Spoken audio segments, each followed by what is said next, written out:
یہ کہتے ہیں کہ ایک بزرگ کرسی پہ بیٹھے ہوئے تھے، ایک شخص آیا نیچے بیٹھ گیا اور قرآن پڑھنے لگا اور میں اس کے ساتھ میں کھڑے ہو کر میں نے نماز پڑھنا شروع کر دی، تو کیا یہ صحیح تھا یا نہیں؟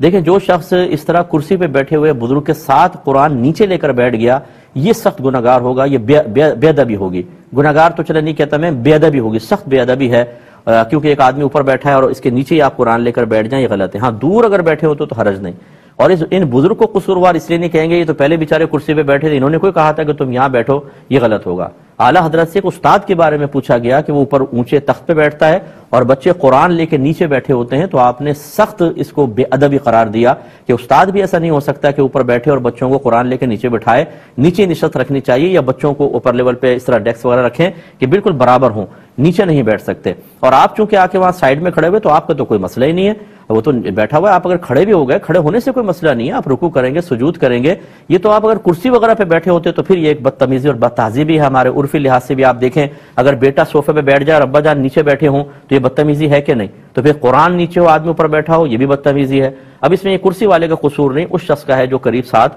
بیٹھ گیا تھا، انہیں پیار سے سمجھانا چاہیے۔ ایک انہوں نے کہا کہ اگر ہم نماز پڑھ لی اسی وضو سے قرآن پڑھنا چاہیں تو کیا حکم شرع ہوگا؟ دیکھیں، بالکل جائز ہے، جب آپ وضو کر لیتے ہیں اور اس سے آپ ایک وضو سے جتنی مرضی عبادات کریں، چاہے وہ فرض ہوں، نفل ہوں، واجب ہوں، اس میں کوئی مسئلہ نہیں ہے۔ ایک بھائی نے پوچھا کہ کیا یہ متعہ کیا ہوتا ہے؟ دیکھیں، متعہ جو ہے یہ دو چیزوں پہ یہ لفظ بولا جاتا ہے۔ ایک تو ایسے نکاح پر جس میں وقت مخصوص کر کے پیسے کے بدلے میں نکاح کیا جائے، مثلا کوئی اس عورت سے اس شرط کے ساتھ نکاح کرے کہ میں تم سے 1 سال کے لیے 50,000 کے بدلے میں نکاح کرتا ہوں، وہ کہتی ہے یس، تو یہ متعہ کہلاتا ہے۔ یہ شروع اسلام میں جائز تھا، پھر یہ اہل سنت کا میں عقیدہ آپ کو بتا رہا ہوں، پھر نبی کریم صلی اللہ علیہ وسلم نے اس کو منع فرما دیا، پھر اس کی اجازت دی، پھر خیبر جب فتح ہوا اس وقت نبی کریم صلی اللہ علیہ وسلم نے اس کو قیامت تک کے لیے منع فرما دیا۔ تو اہل سنت کے نزدیک، اور یہ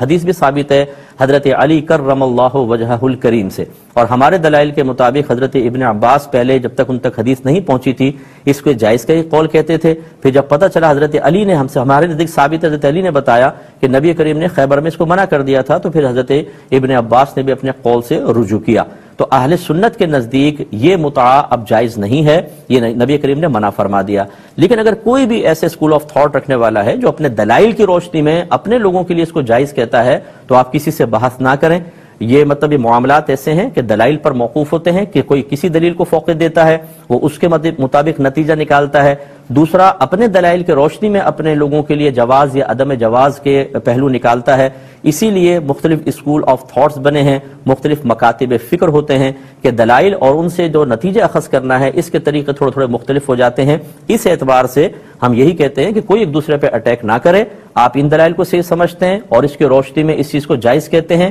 ٹھیک، یہ اس دلائل کی روشنی میں اسی چیز کو ناجائز سمجھتے ہیں، وہ اپنے مسئلے پر عمل کریں۔ لہذا جو اہل سنت ہیں ان کے لیے بہرحال یہ جائز نہیں ہے۔ اور دوسرا لفظ متعہ کا اطلاق ہوتا ہے ایک جوڑے پر جو ایک تہبند، ایک کرتا اور ایک اوڑھنی پر مشتمل ہے۔ یہ ہر مطلقہ عورت کو دینا مستحب ہے، ایک عورت کو دینا واجب ہوتا ہے کہ جب کسی عورت سے نکاح کریں اور مہر مقرر نہ کیا ہو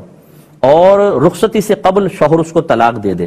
تو چونکہ مہر تو ہے ہی نہیں تو مہر مقرر ہی نہیں کیا تھا تو مہر تو نہیں ہوگا، اب اس صورت میں اس شوہر پہ لازم ہے کہ عورت کو متعہ دے۔ یہ متعہ کا اطلاق، اس لفظ کا اطلاق ایک جوڑے پر ہوتا ہی نہیں، جوڑا دے، اس کا مطلب یہ دو چیزوں پہ بولا جاتا ہے، ایک نکاح کے مخصوص طریقے پر اور ایک جوڑے پر۔ انہوں نے پوچھا بہن نے کہ دوران نماز لکوریا وغیرہ ہو جائے تو کیا اس وضو سے قرآن وغیرہ پڑھ سکتے ہیں؟ تو جی پڑھ سکتے ہیں۔ وجہ اس کی یہ ہے کہ لکوریا کو پاک قرار دیا ہے، یعنی ایسی کلر لیس رطوبت کہ جس میں خون کی بالکل آمیزش نہیں ہوتی ہے، اس کو مطلب یہ کہ چونکہ خواتین اکثر اس میں مبتلا ہوتی ہیں، اس کو پاک قرار دیا ہے اور اس سے وضو بھی نہیں ٹوٹتا ہے، لہٰذا یہ وضو چونکہ آپ کا قائم ہے تو اس وضو سے آپ دوسری عبادات بھی کر سکتی ہیں۔ نماز میں ایک سے زائد غلطیاں ہو جائیں تو سجدہ سہو ایک ہوگا یا ایک سے زیادہ؟ دیکھیں، پہلی بات تو یہ کہ مطلقاً کسی غلطی پر سجدہ سہو نہیں ہوتا، بلکہ باقاعدہ وہ غلطی ترک واجب ہو تب ہوگا۔ اگر فرضی ترک ہو گیا تو سجدہ سہو سے تدارک نہیں ہو سکتا، اور اگر سنت یا مستحب ترک ہوا اس پر سجدہ سہو نہیں ہوتا، نماز ہو جاتی ہے۔ تو اس لیے سب سے پہلے اس بات کا تعین کرنا ضروری ہے کہ جو ہم سے چھوٹا ہے وہ واجب ہے۔ اب اگر آپ کے کہنے کا یہی مطلب ہے کہ 2-3 واجب چھٹ گئے تھے تو پھر یاد رکھیں ایک ہی سجدہ صاحب ان سب کے لیے کافی ہوتا ہے، الگ الگ کرنا لازم نہیں ہوتا۔ لیکن یہ ایک نماز کا حکم ہے، جیسے 4 فرض اس میں 3 آپ کے واجب چھٹ گئے تو ایک سجدہ صاحب۔ ایسا نہیں ہے کہ آپ نے پہلے سنت پڑھی، یاد آیا اس میں ایک واجب رہ گیا تھا، اور پھر فرض پڑھے اس میں ایک واجب رہ گیا تھا، اب آپ نے نفل پڑھنا شروع کیا، اس میں بھی ایک واجب رہ گیا تو آپ نے کہا ان تینوں کے لیے ایک سجدہ صاحب۔ یہ نہیں ہوگا، یہ صرف اس واجب کے لیے ہوگا، ان 2 کو وہ نمازیں واجب العیادہ ہوں گی، کیونکہ جب ترک واجب ہو جائے تو سجدہ صاحب، اور سجدہ صاحب نہیں کیا تو اس نمازوں کو دوبارہ پڑھنا واجب ہوتا ہے۔ تو یہ تفصیل تھوڑا سا آپ ذہن میں رکھیں۔ کہتے ہیں کہ اتحیات میں جب نبی کریم صلی اللہ علیہ وسلم کو سلام کرتے ہیں، السلام علیکم ایھا النبی، تو یہ کہتا ہے جب میں اس طرح کرتا ہوں نا تو پھر میں اپنے تصور میں لاتا ہوں جیسے نبی کریم صلی اللہ علیہ وسلم مجھے جواب دے رہے ہیں۔ تو کیا اس طرح کا تصور قائم کرنا صحیح ہے؟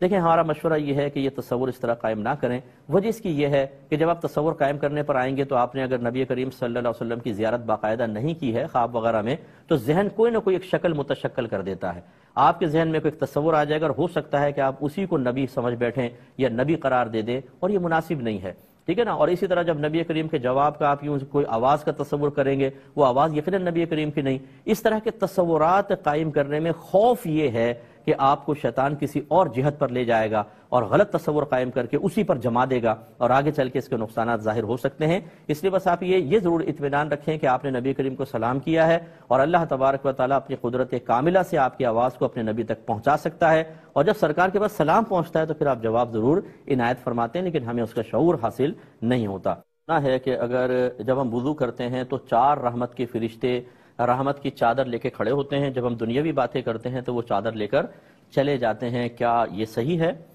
دیکھیں ایسی کوئی حدیث میری نظر سے تو گزری نہیں، اگر کسی بھائی نے پڑھی ہو تو آپ ان سے ریفرنس معلوم کر کے مجھے بتا دیں، پھر میں آپ کو سرچ کر کے بتا دوں گا کہ اس کی کیا حیثیت ہے، لیکن بہرحال میں نے ایسی کوئی حدیث نہیں پڑھی ہے۔ ہاں دنیاوی باتیں کرنے سے فقہا نے منع ضرور فرمایا ہے کہ وہ عبادت ہے، عبادت کیا کرتے ہوئے انسان ایسی دنیاوی باتیں کرے مناسب نہیں ہے، لیکن اس طرح کی کوئی حدیث میں باقاعدہ آیا ہو یہ میری نالج میں نہیں ہے۔ دیکھیے کہتے ہیں کہ بعض اوقات ہم یوں کہہ دیتے ہیں کہ جی موت تو اللہ کے ہاتھ میں ہے، اس طرح کہنا یہ کوئی کفر تو نہیں ہے، یعنی اللہ کے لیے لفظ ہاتھ کا استعمال کرنا؟ تو دیکھیں نہیں ہے، کیونکہ قرآن اور حدیث میں ید کا لفظ عربک میں ہاتھ کو ہی کہتے ہیں، اللہ تبارک و تعالیٰ کے لیے استعمال ہوا ہے، ید اللہ، اللہ کا ہاتھ۔ نبی کریم صلی اللہ علیہ وسلم نے بلکہ حضرت عثمان غنی رضی اللہ تعالیٰ عنہ جب صلح حدیبیہ والے سال مکے میں گئے اور خبر معروف ہو گئی کہ آپ کو شہید کر دیا گیا ہے، تو آپ نے ایک درخت کے نیچے ایک بیعت لی تھی، اس کو بیعت رضوان کہتے ہیں، اس میں ایک ہاتھ آپ نے یہی ارشاد فرمایا کہ یہ عثمان کی طرف سے ہے، اور ید اللہ بھی ایک روایت میں اس کو قرار دیا۔ تو یہ تو ظاہری طور پہ ید کا لفظ استعمال ہوتا ہے، لیکن جب اللہ کے لیے ید کا لفظ استعمال ہو تو اس معنی میں نہیں ہے جیسے ہمارا یہ ہاتھ ہے، بلکہ اس کا مطلب ہوتا ہے قدرت، اللہ کا دست قدرت، اسی لیے کہتے ہیں یعنی موت اللہ کی قدرت میں ہے، اللہ چاہے موت دے چاہے زندگی عطا فرمائے، تو زندگی اور موت اللہ کے ہاتھ میں ہے، یعنی قدرت کے تحت ہے۔ اسی لیے بعض دست قدرت کا لفظ استعمال کرتے ہیں، دست فارسی میں ہاتھ کو کہتے ہیں، تو دست قدرت، تو لہذا یہ مفہوم ہوتا ہے، لہذا کفر نہیں ہوگا۔ نانا کو ابو کہنا کیسا ہے؟ کسی نے پوچھا نانا کو ابو، تو یہ جو رشتے ہوتے ہیں بعض اوقات ہم دوسرے لفظوں کے ساتھ ان کو تعبیر کرتے ہیں، کیونکہ ہمارے گھر میں اس طرح چل رہا ہوتا ہے، جیسے والدہ ہیں وہ ابو کہہ رہی ہیں تو بچے بھی پھر ابو کہنا شروع کر دیتے ہیں، اس میں کوئی حرج نہیں ہے، کوئی گناہ کی صورت نہیں۔ حتیٰ کہ اگر جیسے کزنز ہوتے ہیں بعض اوقات پہلے وہ ایک دوسرے کو بہن اور بھائی کہتے تھے، شادی کے بعد اگر زوجہ نے شوہر کو کہہ دیا بھائی اکرم اور شوہر نے بیوی کو کہہ دیا شاہدہ بہن ادھر آنا، تو اس سے بھی رشتے پر کوئی فرق نہیں پڑتا۔ بعض لوگ سمجھتے ہیں شاید اس سے رشتہ ختم ہو جاتا ہے، نکاح ٹوٹ جاتا ہے، ایسا نہیں ہے۔ یہ کہتے ہیں کہ کیا اگر شوہر بیوی کو ایک طلاق دے تو ایک طلاق کے بعد نکاح ٹوٹ جاتا ہے، اور کیا عدت کرنی ہوتی ہے؟ بہت ہی کوئی بھولا بھالا بچہ ہے، ہمیں چاہیے کہ میں سب سے گزارش کرتا ہوں کہ اپنے بچوں کی شادی سے پہلے لڑکا لڑکی کو حقوق زوجین کورس ضرور کروائیں۔ اس میں نکاح کے لوازمات، نکاح کے بارے میں ہوتا ہے، مہر کے بارے میں، اسی طرح طلاق کے بارے میں ضروری تفصیل، اسی طریقے سے بچوں کی پرورش ہے، پھر نان نفقہ جو شوہر پہ لازم ہے، بیوی کے حقوق اور فرائض کیا ہیں، شوہر کے حقوق و فرائض کیا ہیں، اسی میں عدت اور سوگ کا بیان بھی بتایا جاتا ہے۔ اس کا فائدہ یہ ہوتا ہے کہ انسان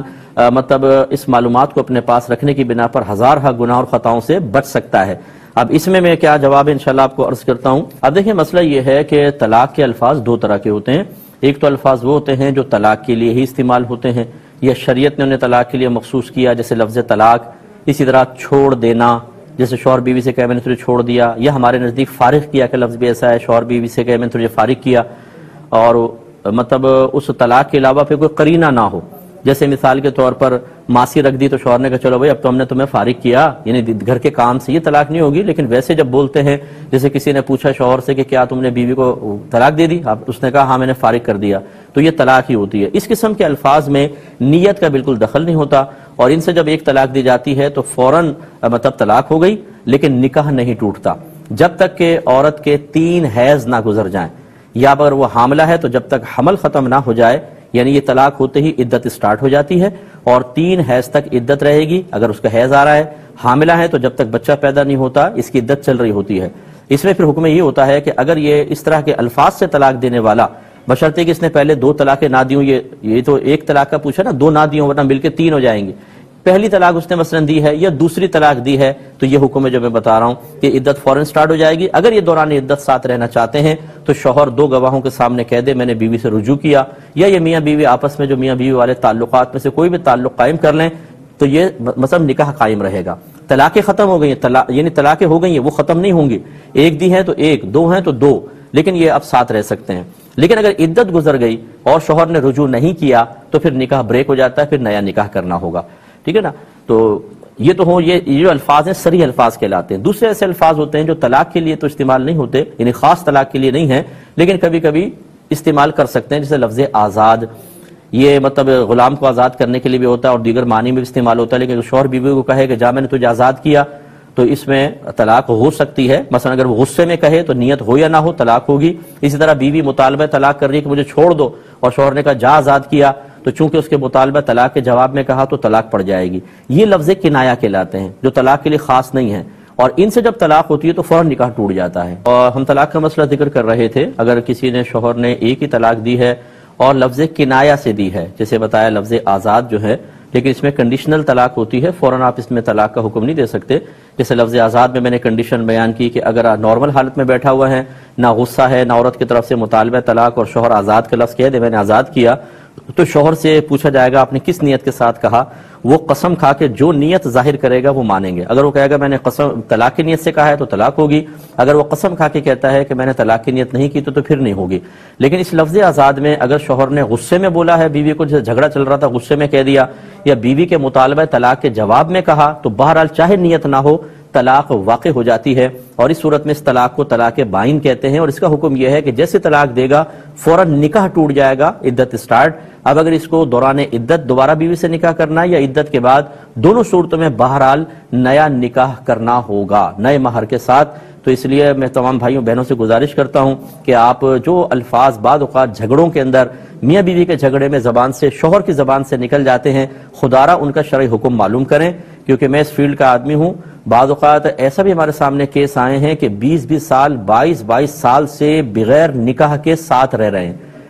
اور بعض تو جیسے آج ہی میں آتے ہوئے رستے میں موبائل دیکھ رہا تھا کہ ایک خاتون نے مجھے میسج کیا کہ میرا شوہر جب لڑائی ہوتی ہے کہتا ہے میں تجھے طلاق دی، اور بعد میں جب غصہ ٹھنڈا ہوتا ہے تو کہتے ہیں میں نے نیت کوئی کی تھی۔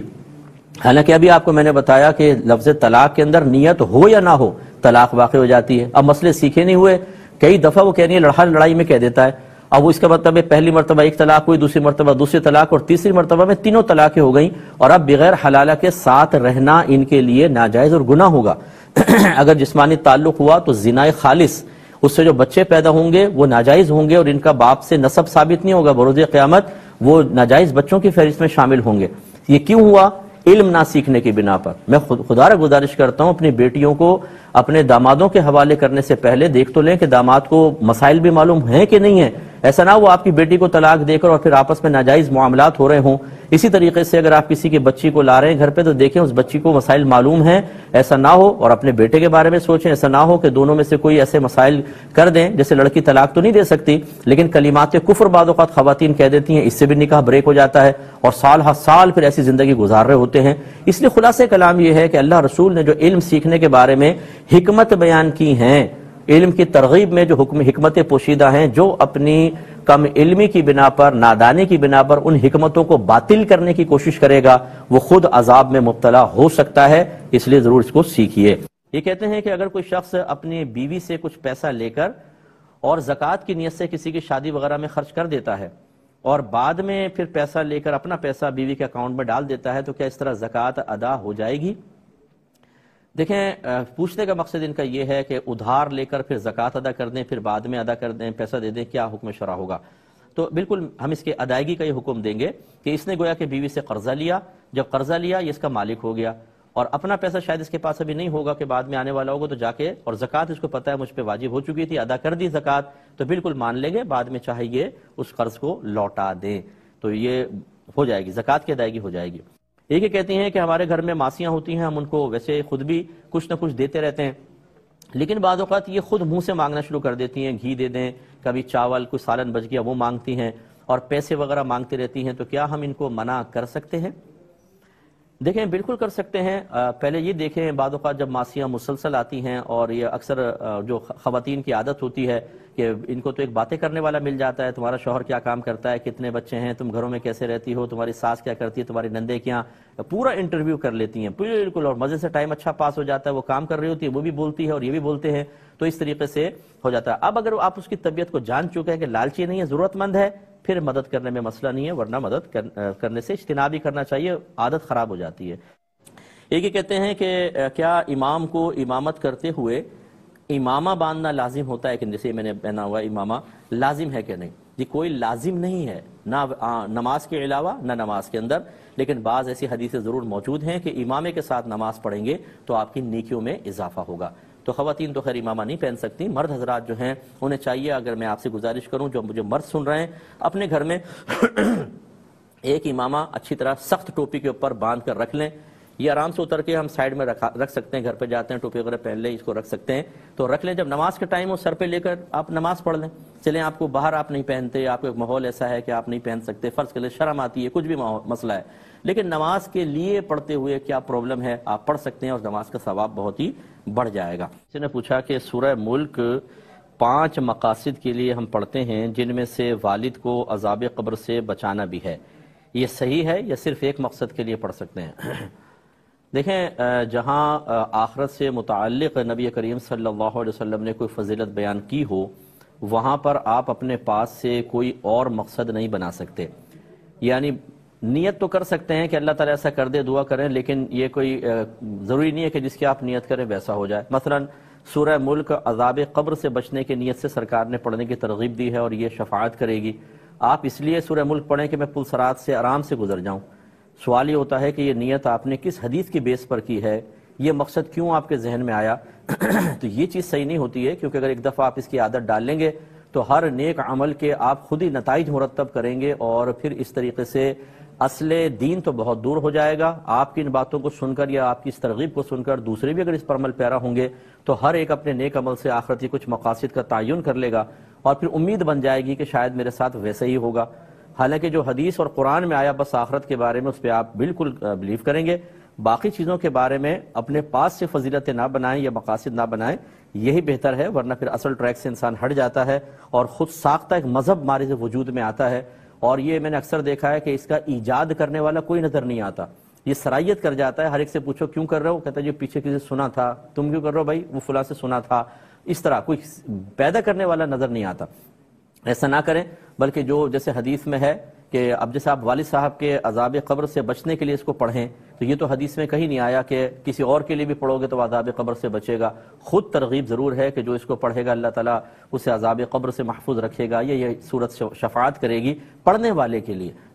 دوسرے کے لیے آپ حسن ظن تو قائم کر سکتے ہیں، اللہ تعالیٰ میں نے سورہ ملک پڑھی، اس کی برکت سے میرے والد صاحب کو عذاب سے بچا لے، یہ دعا آپ نے کر لی، لیکن یہ فضیلت کیا واقعی والد صاحب کو ملے گی؟ یہ حدیث میں چونکہ موجود نہیں تو ہم یقینی طور پہ نہیں کہہ سکتے، اور بہتر یہ ہے کہ ایسی امیدیں مطلب یہ کہ خاص فضیلتیں پرٹیکولر ذہن میں رکھ کر نہ پڑھیں جو حدیثوں سے ثابت نہ ہوں۔ ایک بچہ کہتا ہے کہ میں آفس میں کام کرتا ہوں، جو میرے آفس کولیگز ہیں یہ رشوت لیتے ہیں، اور پھر اس رشوت کی کچھ ڈرنکس کولڈ ڈرنکس وغیرہ لے کر آتے ہیں، کچھ کھانے پینے کی چیزیں لاتے ہیں، اور پھر مجھے آفر کرتے ہیں، اب میں کیا کروں، قبول کروں یا ان کو رد کر دوں؟ دیکھیں، اگر تو آپ کو یقین ہے کہ یہ رشوت کے پیسوں سے لے کر آئے ہیں تو پھر تو رد کرنا واجب ہے، لیکن اگر وہ رشوت لیتے ہیں لیکن ان کے اپنے ذاتی پیسے بھی جیب میں ہوتے ہیں جیسے سیلری وغیرہ، اس صورت میں آپ اس کو کھا پی سکتے ہیں، کیونکہ اب کنفرم نہیں ہے کہ وہ رشوت کے پیسوں سے ہی لے کر آئے۔ اب دونوں احتمالات ہو سکتا ہے اپنے پیسے سے لائے ہوں، جو پاک سیلری کا پیسہ ہے وہ تو پاک طیب ہے، اور رشوت سے بھی لانے کا احتمال ہے، اس صورت میں آپ بالکل استعمال کر سکتے ہیں۔ لیکن اگر کنفرم ہے یہاں سے رشوت پکڑی اور پھر وہ کہا جاب اس کے سموسے لیا کھائیں یہاں سے رشوت آئی ہے، یہ بالکل آپ نہیں کھا سکتے ہیں۔ اس میں آپ کو ان کی ناراضگیوں کا لحاظ بھی نہیں کرنا ہوگا اور منع کرنا واجب ہے۔